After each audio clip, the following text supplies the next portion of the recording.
Hello friend, अस्सलाम वालेकुम। Welcome आपका चैनल पे जूलॉजी वाईटी हसीब शेख। तो आज का जो हमारा टॉपिक है वो है सेल डेथ का। तो सेल डेथ में क्या क्या चीज़ें हमें आज डिस्कस करनी है। सेल में बेसिकली हमारे पास सेल डेथ में चार चीज़ें हमें डिस्कस करनी है। सबसे पहले what is cell death, cell death होती क्या है। उसके बाद टाइप्स ऑफ सेल डेथ। उसके बाद हमें पढ़ना है what is necrosis cell death और what is apoptosis cell death. Apoptosis cell death कौन सी होती है, नेक्रोसिस सेल डेथ कौन सी होती है। तो स्टार्ट करते हैं, वन बाय वन टॉपिक को क्लियर करते हुए जाएंगे। तो लेट्स गो।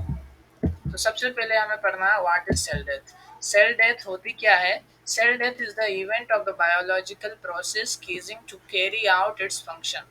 अगर कोई भी सेल अपना बायोलॉजिकली फंक्शन सही तरह परफॉर्म नहीं कर पाता है तो हम कहेंगे कि उसकी डेथ हो चुकी है, वो सेल डिस्ट्रॉय हो चुका है, तबाह हो गया। अब जो सेल डेथ होती है वो आगे चल के हम उसकी टाइप्स भी पढ़ रहे हैं और उसके बाद हमें एक एक टाइप को डिस्क्राइब भी करना है। तो स्टार्ट करते हैं। दूसरी अगर हम बात करें, this may be result of the natural process of old cell dying and being replaced by new cell.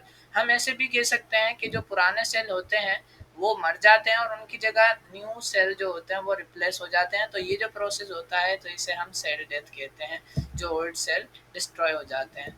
और may be through injury, disease और एनी एक्सटर्नल पैरासाइट और by body itself by the process of autophagy.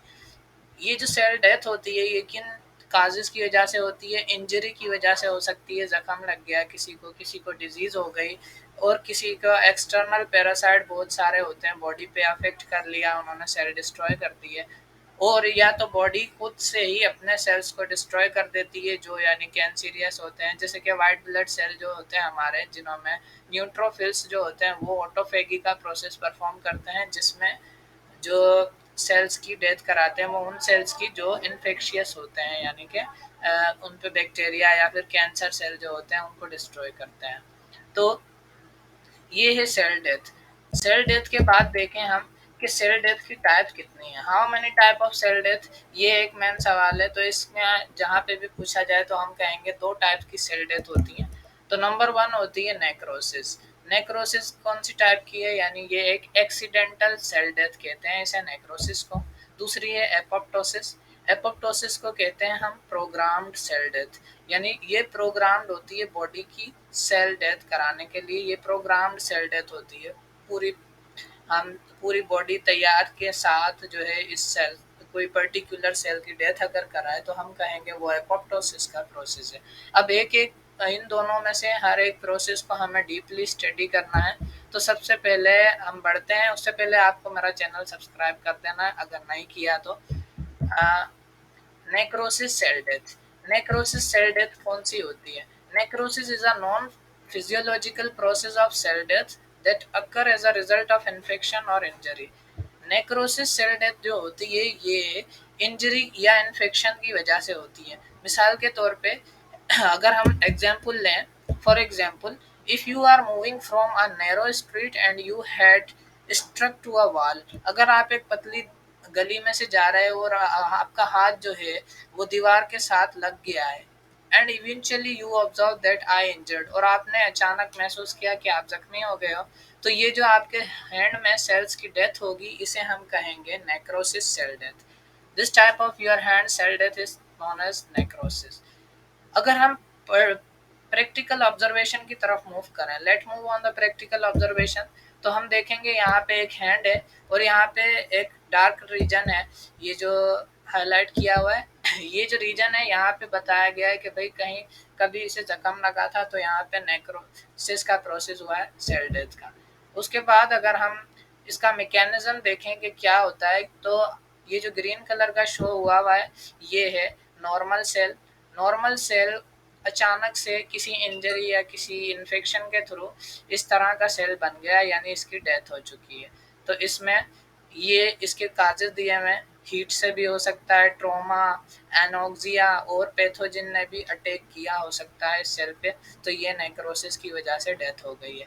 इसके बाद होगा क्या, इसके बाद lysis of ER means endoplasmic reticulum. Lysis मतलब ब्रेकडाउन, एंडोप्लाज्मिक रेटिकुलम का ब्रेकडाउन हो जाएगा। स्वेलिंग ऑफ माइटोकॉन्ड्रिया, माइटोकॉन्ड्रिया यहाँ पे जो स्ट्रक्चर बनी होती है पावर हाउस ऑफ सेल, वो सूज जाएगा यानी स्वेलिंग हो जाएगी, जो ये शो करेगा कि वो नॉन फंक्शनल हो गया है। उसके बाद release of the cell content, cell के अंदर जो मटेरियल होंगे वो आहिस्ता आहिस्ता करके रिलीज होना शुरू हो जाएंगे और इस तरह से सारा जो सेल होगा वो डिस्ट्रॉय हो जाएगा। तो ये जो मैकेनिज्म है ये नेक्रोसिस सेल डेथ का मैकेनिज्म है। उसके बाद हमारे पास आ जाता है कि what is apoptosis cell death. Apoptosis cell death क्या होती है? तो एपोप्टोसिस सेल डेथ एक तरह की सेल डेथ की टाइप ही है।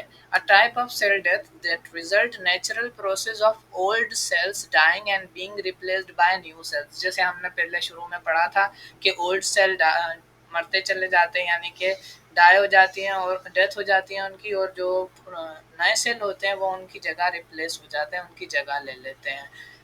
और में रिजल्ट फ्रॉम फैक्टर डिजीज या किसी डिजीज के थ्रू ये जो सेल्स होते हैं प्रोग्रामली डिस्ट्रॉय होते चले जाते हैं। तो ये जो एपोप्टोसिस होती है ये एक तरह की प्रोग्राम्ड सेल डेथ होती है। अगर इसकी एग्जाम्पल देखें हम, the well known example of apoptosis और programmed cell death is an in embryonic condition. Embryonic condition में क्या होता है? When the shape of the foetus form the extra cell from hands, feet and other body part remove as a result hand is divided into 5 fingers and feet also। अगर हम देखे जाए तो embryonic condition में जो foetus होता है यानी जो चाइल्ड होता है माँ के पेट में उसे फीटस कहते हैं, तो उसमें उसकी बॉडी की जब शेप बन रही होती है तो उसमें अगर हैंड है तो हैंड के अंदर जो एक्स्ट्रा सेल्स होते हैं उनको रिमूव करना है, और फीट के अंदर एक्स्ट्रा सेल्स होते हैं उनको रिमूव करना है, और जो बॉडी के अदर पार्ट है जितने भी वहाँ पे जो भी एक्स्ट्रा सेल हैं उनकी डेथ करानी है, तो वो जो प्रोसेस परफॉर्म होता है वो एपोप्टोसिस सेल डेथ का होता है। और इसमें क्या हमें रिजल्ट में मिलता है कि हमारे जो हैंड है वो 5 फिंगर में डिवाइड हो जाता है और हमारे फीट भी 5 फिंगर्स में डिवाइड हो जाते हैं। तो और इस तरह से ये एपोप्टोसिस सेल डेथ होती है और ये प्रोग्रामली होती है, पूरी बॉडी का इसमें हाथ शामिल होता है। उसके बाद अगर हम इसकी प्रैक्टिकल ऑब्जर्वेशन की बात करें तो यहाँ पे ये फिगर है, फिगर में शो किया हुआ है कि एपोप्टोसिस एक प्रोग्राम्ड सेल डेथ है। उसके बाद यहाँ पे क्या है, एक फॉल्टी एंजाइम है जो डाइजेस्ट खुद ब खुद यानी कि डाइजेस्ट हो रहा है।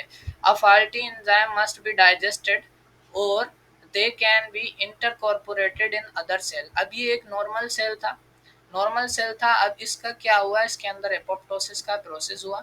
एपोप्टोसिस के प्रोसेस में क्या हुआ कि न्यूक्लियस जो है वो कंडेंस हो गया है बिल्कुल, यानी श्रिंक होता चला जा रहा है, यानी ये सेल्स की डेथ करानी है। उसके बाद लोब्स ऑफ द ब्लेब्स, ये जो आपको साइड पे दिख रहे हैं ये तो सेल है, ये नॉर्मल सेल डेथ यानी नॉर्मल सेल था, स्फेरिकल बिल्कुल जैसे एनिमल का होता है। आहिस्ता आहिस्ता करके ये सेल श्रिंक होता जा रहा है और यहाँ पे ये जो सेल है इसके ऑर्गेनल भी बाहर निकल रहे हैं, सेल कंटेंट रिमूव हो रहा है। और ये जो सेल की डेथ हुई है ये एक बॉडीज की वजह से हुई है, उन बॉडीज को कहते हैं हम एपोप्टोटिक बॉडीज। तो इन्होंने सेल की डेथ कराई है, ये प्रोग्रामली बनाई जाती हैं। वाइट ब्लड सेल्स और दूसरे जो एंजाइम हैं उनके थ्रू ये मैन्युफैक्चर यानी बॉडी में ही बनाई जाती हैं। उसके बाद जो सेल के जितने ऑर्गेनल होंगे वो रिमूव कर दिए जाएंगे और कहीं और जाके यूटिलाइज हो जाएंगे। Scavenge cells digest the apoptotic bodies, और जो दूसरे स्कैवेज सेल्स होते हैं एक टाइप के स्पेशलाइज सेल होते हैं वो इन एपोप्टोटिक बॉडीज और दूसरे जितने ऑर्गेनल्स हैं जो इन्होंने एपोप्टोसिस के प्रोसेस से जो सेल डिस्ट्रॉय हुए हैं उनमें से निकले हैं वो सारे डाइजेस्ट कर लिए जाएंगे और फिर उनमें से जो न्यूट्रिएंट्स प्रोटीन कार्बोहाइड्रेट और जो लिपिड बनेंगे तो वो दूसरे सेल्स को ग्रो कराने में हेल्प करेंगे। तो ये जो प्रोसेस था ये एपोप्टोसिस का प्रोसेस था। अब बात करते हैं एपोप्टोसिस और नेक्रोसिस में फ़र्क। तो फ़र्क आपको बिल्कुल पता चल गया होगा, एपोप्टोसिस एक प्रोग्राम्ड सेल डेथ है और नेक्रोसिस एक जो है ये एक्सीडेंटल सेल डेथ है।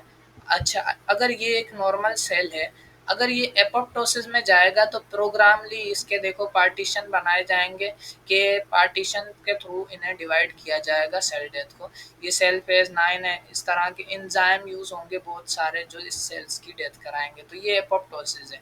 नेक्रोसिस में कहीं भी एक्सीडेंटली जख्म लग गया या डिजीज हो गई है तो उसमें डायरेक्टली जो सेल है वो रप्चर हो जाएगा, पूरी तरह से एकदम से डिस्ट्रॉय होगा, जिसकी वजह से सेल मेम्ब्रेन रप्चर होगी। सेल मेम्ब्रेन रप्चर होने के साथ जो माइटोकॉन्ड्रिया हैं ये भी स्वेलिंग हो जाएगी इनमें, और इस तरह से ये जो सेल होगा ये भी डिस्ट्रॉय हो जाएगा। तो ये था आज का टॉपिक। अगर वीडियो पसंद आई हो तो लाइक ज़रूर करना और सब्सक्राइब भी। Thanks for watching. मेरा नाम अब्दुल हसीब शेख है और अल्लाह हाफिज़।